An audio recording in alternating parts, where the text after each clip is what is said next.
నీ సేవలో ఎదురైనా ఎన్నో సమస్యలలో నా బలమును చూచుకొని నిరాశ చెందితిని.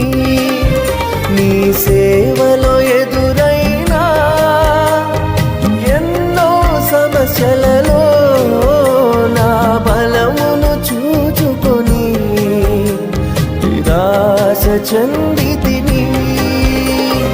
భారమైన ఈ సేవను ఇక చేయలేనని అనుకొనగా, భారమైన ఈ సేవను ఇక చేయలేనని అనుకొనగా, ప్రధాన యాజకుడా యేసు నీ అనుభవాలతో బలపరచితివి. ప్రధాన యాజకుడా